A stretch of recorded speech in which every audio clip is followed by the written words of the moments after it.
चलो फेडरलिज्म का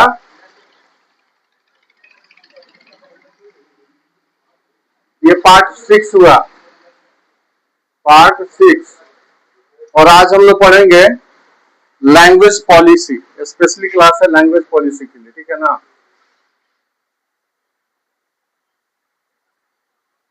language policy, ठीक है। लैंग्वेज पॉलिसी क्या है, ये किसको कहेंगे लैंग्वेज पॉलिसी? इसको क्या कहते हैं? भाषा नीति, भाषा नीति, ठीक है। प्रश्न ये है कि भाषा नीति की हमें जरूरत क्यों पड़ी? भाषा नीति की हमें जरूरत क्यों पड़ी, या कौन सी ऐसी परिस्थिति बनी जिसके कारण भाषा नीति बनानी पड़ी, ठीक है। भाषा नीति के अनुसार कौन कौन से भाषाओं को मान्यता दिया गया, क्या पढ़ना है, what we have to learn in this particular topic, ये समझना है। Why we need to form a language policy, पहला क्वेश्चन हुआ। Which language are scheduled as a which language are scheduled in a constitution, भारतीय संविधान में कौन कौन सी भाषाओं को मान्यता प्राप्त भाषा का दर्जा दिया गया, ठीक है। What was the concern about the Hindi, Hindi को लेकर के किस बात का कंसर्न था, मतलब मतभेद था, ठीक है। ये इतने सारे प्रश्नों का जब हम जवाब ढूंढेंगे तो हम लोग समझेंगे कि भाषा नीति क्या है और इसकी क्यों हमें जरूरत पड़ी। लुक एट योर बुक, अपना किताब देखेंगे। कहा कि a second test for Indian federation is language policy. पहला टेस्ट क्या था इंडियन फेडरेशन के लिए? पहला टेस्ट क्या था? What was the first democratic political test of India, ये क्वेश्चन बताया हुआ है। What was the first democratic political test of India, तो क्या था? Linguistic state was the first democratic political test of India. Second one, the language policy was the second democratic political test of India. भारत के लोकतांत्रिक भारत के लिए, लोकतांत्रिक राजनीति के लिए भारत में अगर दूसरा कोई परीक्षण था तो वो क्या था भाई? भाषा नीति थी। इसको हमने भारतीय इतिहास में इसको दूसरा परीक्षण के नाम से, लोकतांत्रिक राजनीति का दूसरा परीक्षण के नाम से हम जानते हैं। आगे कहा कि our constitution did not give the status of the national language to any one language. कहा कि हमारा जो संविधान है वो किसी भी भाषा को स्पेशल स्टेटस का दर्जा नहीं देता, यानी स्पेशल स्टेटस का मतलब मुख्य भाषा का दर्जा नहीं देता, यानी राष्ट्रीय भाषा का दर्जा नहीं देता। हमारे संविधान के द्वारा कोई भी भाषा राष्ट्रीय भाषा नहीं है। Hindi was an identified as the official language. सिर्फ हिंदी को आइडेंटिफाई किया गया था, पहचान किया गया था, किसके रूप में? Official language. ऑफिशियल लैंग्वेज का मतलब क्या होता है? ऑफिशियल लैंग्वेज इसको कहते हैं राजकाजी भाषा, राजकाजी भाषा। ध्यान से समझेंगे। इसके आगे हम लिख दें किस चीज को भाई? हिंदी को। Hindi was identified as the official language. तो इसका मतलब यह नहीं हुआ कि हिंदी जो है हमारे देश का क्या हो गया? राष्ट्रीय भाषा हो गया। It means not that Hindi is declared as the national language of India, only it is identified as the official language. इसको सिर्फ हम लोगों ने राजकाजी भाषा के रूप में क्या किया था? पहचान किया था, सिर्फ पहचान हुई थी। जैसे ही पहचान हुई, there was lot of concern. इसको लेकर के बहुत सारे क्या हो गए? मतभेद उत्पन्न हो गए। देखते हैं आगे। Hindi was identified as the official language, but Hindi in the mother tongue of only about 40% of the Indian. लेकिन कह रहा है कि मात्र जो हिंदी लैंग्वेज है वो कितने लोगों के द्वारा बोला जाता है भाई? 40% मदर टंग है, मदर टंग मतलब मातृभाषा, मात्र ये 40% लोगों के बोले जाने वाली है। अब समस्या ये है कि 100% अगर पॉपुलेशन है, -40% लोग क्या करते हैं, हिंदी बोलते हैं। It means 60% of the other 60% of the population spokes other language. Clear हुआ?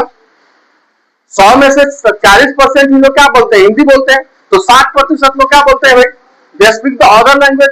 सो we have to also prevent, so we have to also protect the other language speaking person.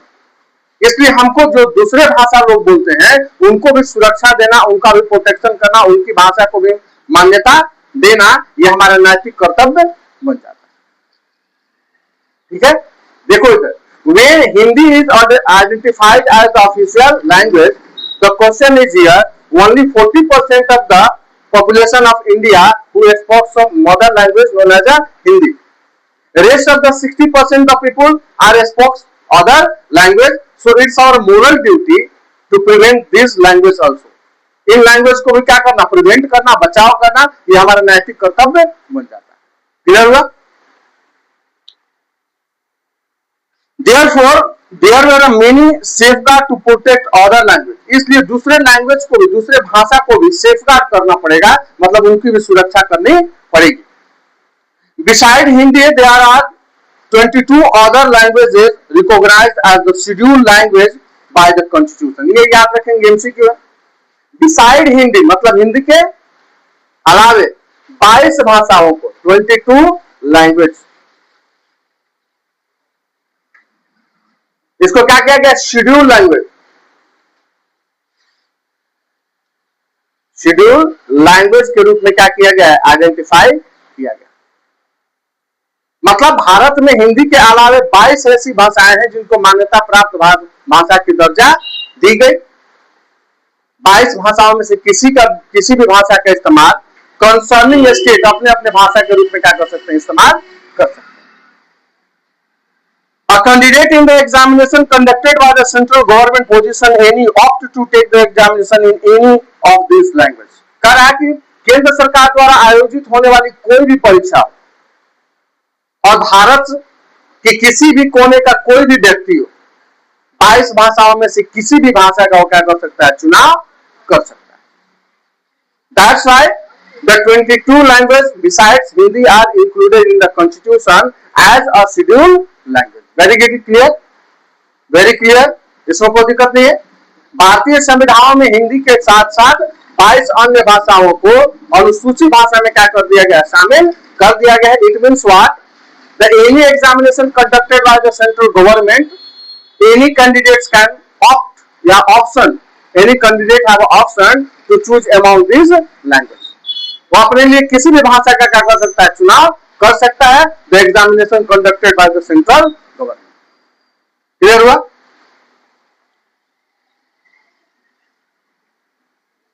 States to have their own official language, कह रहा है कि राज्यों की भी अपनी क्या है, अलग अलग भाषा है। तो राज्यों की भी भाषाएं, सारी भाषाएं किसमें इंक्लूडेड है, 22 भाषाओं में, है ना। ये 22 भाषाओं उसी के आधार पर लिया गया जिसके आधार पर राज्यों का क्या किया गया, निर्माण किया गया। क्रिएशन ऑफ न्यू स्टेट्स हम लोग पढ़े हुए हैं ना।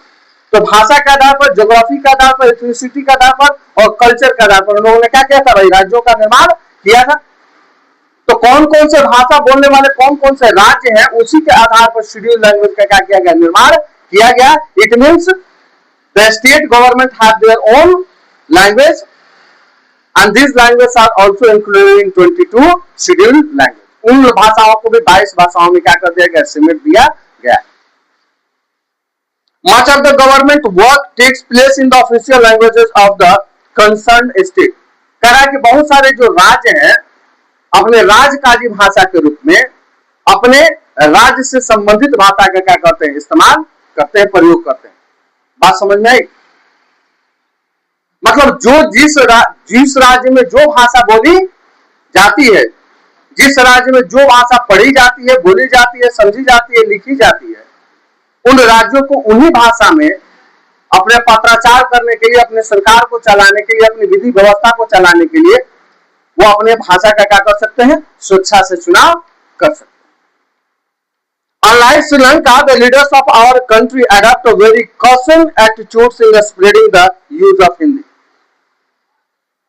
श्रीलंका की तरह नहीं, हमारे देश के नेताओं ने हिंदी का इस्तेमाल करने के लिए बहुत सावधानी पूर्वक तरीका क्या किया, अपनाया, जिससे भारत में हिंदी का इस्तेमाल भी हो और हिंदी को लेकर के किसी तरह का कोई कंसर्न भी, कोई विवाद भी खड़ा न हो। According to the Constitution, the use of English for official purpose was to stop in 1965। ध्यान देंगे, एक ईयर आया है कौन, 1965। According to Constitution, the usage of English was to be stopped from 1965। जैसे ये बात उठा, जैसे ये बात प्रश्न उठाया गया कि भाई 1965 के बाद इंग्लिश का इस्तेमाल करना क्या कर दिया जाएगा, बंद कर दिया जाएगा। आप एक चीज गौर करो, यहाँ पर लिखा हुआ 40% ही लोग मदर टंग का इस्तेमाल करते हैं और 60% लोग अदर टंग का इस्तेमाल करते हैं। और हमने क्या कर दिया भाई, 1965 में यह कह दिया कि भारत में इंग्लिश भाषा का इस्तेमाल नहीं होगा। Most of the northern state who doesn't know right to Hindi, spoke to Hindi or used to Hindi, they become aggressive। दक्षिण भारत के जितने भी राज्य हैं जिन्होंने हिंदी पढ़ना लिखना बोलना नहीं जानते हैं, और जब 1965 में यह निर्णय लिया गया कि इंग्लिश को क्या कर दिया जाएगा, बंद कर दिया जाएगा, उन राज्यों में दक्षिण भारत के देशों के राज्यों में इसको लेकर के क्या होने लगे भाई, कॉन्फ्लिक्ट उत्पन्न होने लगे, वायलेंस जैसी स्थिति उत्पन्न होने लगी। The usage of English for the official purpose was to stop in 1965. However, many non-Hindi speaking states demanding that the usage of Hindi continue। तो जो हिंदी भाषा बोलने वाले नहीं राज्य हैं, उन्होंने यह मांग करना शुरू कर दिया कि भाई इंग्लिश का इस्तेमाल क्या किया जाए, प्रयोग जारी रखा जाए। इससे परेशानी हो रही है। हिंदी को अगर चालू कर दिया जाए और इंग्लिश को क्या कर दिया जाए, बंद कर दिया जाए, इससे बहुत ज्यादा परेशानी हो रही है। इसलिए बहुत सारे राज्यों ने डिमांड करना शुरू कर दिया, तो usages of English to be continue, इसको क्या करना चाहिए भाई, प्रारंभ रखना चाहिए। ठीक है। इन तमिलनाडु द मूवमेंट टूक अ वायलेंट फॉर्म। इसका नतीजा क्या हुआ, 1965 का यह डिसीजन तमिलनाडु में मूवमेंट हुआ, आंदोलन हुआ और वायलेंट हो गया, हिंसक घटना में परिवर्तित हो गया। For the purpose to stop the English, they demand that the English should be continued। इसको लेकर के क्या हो गया भाई, तमिलनाडु में क्या हो गया भाई, हिंसक झड़प होने लगी, आंदोलन शुरू हो गया। Movement to a violent form, the central government responded by agreeing to continue the usage of English along with the Hindi for the official purpose। तो तुरंत सरकार ने अपनी नीति को क्या कर दिया, बदल दिया। कहा कि भाई हिंदी का तो हम लोगों ने इस्तेमाल करने के लिए कहा ही है according to the Indian constitution, इसके अलावा ऑप्शन लगा दो इंग्लिश भी रहेगा। यानी जो देश जो राज्य हिंदी में इस्तेमाल करना चाहे वो हिंदी को इस्तेमाल करे और जो लोग इंग्लिश को इस्तेमाल करना चाहे वो इंग्लिश को इस्तेमाल करें। ये 1965 के बाद लिया गया डिसीजन में क्या किया गया, परिवर्तन कर दिया गया। ऐसा नहीं किया गया कि 1965 के बाद से कंप्लीट इंग्लिश को क्या कर दिया गया, बंद कर दिया गया। वहां पर ऑप्शन छोड़ा गया कि those state who cannot speak Hindi, cannot write Hindi, cannot understand Hindi, they can use the language as a English in their medium of instruction। ठीक है। जो राज्य हिंदी का इस्तेमाल नहीं कर सकते हैं वो अपने ऑफिशियल राजकाज के लिए इंग्लिश का इस्तेमाल कंटिन्यू रखेंगे। This was the decision taken by the central government. केंद्र सरकार के द्वारा ये क्या कर दिया गया, निर्णय ले लिया गया। क्लियर।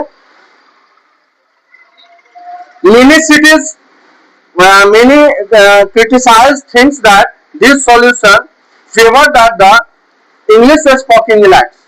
बहुत सारे ऐसे विद्वान लोगों का मानना था कि ये जो सरकार का निर्णय लिया गया इससे इंग्लिश बोलने वाले लोगों को क्या हो जाएगी, बस सहूलियत होगी, कुछ आराम मिल जाएगा, आसानी हो जाएगी। The English speaking elect promotion of the Hindi continued to be the official policy of the government of India। Promotion does not mean that the central government can impose Hindi on a state where people speak a different language। Hindi को प्रोत्साहित करना था, हिंदी को बढ़ावा देना था। इसका मतलब ये नहीं था कि जो राज्य हिंदी बोलते नहीं है, जो राज्य हिंदी समझते नहीं है, जो राज्य हिंदी लिखते नहीं है, उनके ऊपर बलपूर्वक जबरदस्ती से क्या करना है, हिंदी को थोपना है, ये कहीं इसका मतलब नहीं था। मतलब क्या था भाई कि हिंदी को क्या करना है, बढ़ावा देना है, इसलिए हिंदी को ऑफिशियल लैंग्वेज के रूप में क्या किया जाए, प्रयोग किया जाए। क्लियर? हिंदी को ऑफिशियल लैंग्वेज इस्तेमाल करने के पीछे कारण क्या था, to promote the Hindi in the territories of the India, but it means not that it has to impose on the state that do not speak right and understood Hindi। इसका मतलब ये नहीं था कि जो लोग नहीं समझते, नहीं बोलते, उनके ऊपर बलपूर्वक क्या करना है, हिंदी को थोपना है। The flexibility shown by the Indian political leader help our country avoid the kinds of the situation that Sri Lanka find itself in। इस तरह का हमारे सेंट्रल गवर्नमेंट के या वरिष्ठ नेताओं के द्वारा लिया गया जो फ्लेक्सिबल निर्णय था, लचीलापन जो निर्णय था, इससे श्रीलंका में होने वाली स्थिति से हम लोग क्या हुए, अपने आप को कंप्लीटली बचा लिया। नहीं तो वही स्थिति होता जो श्रीलंका में हुआ, युद्ध जैसी स्थिति हो जाती। ठीक है ना? So we have completed the language policy. Clear है? क्लियर है? समझ में आई बात? चलो इसको दूसरा टॉपिक स्टार्ट करेंगे। क्लियर?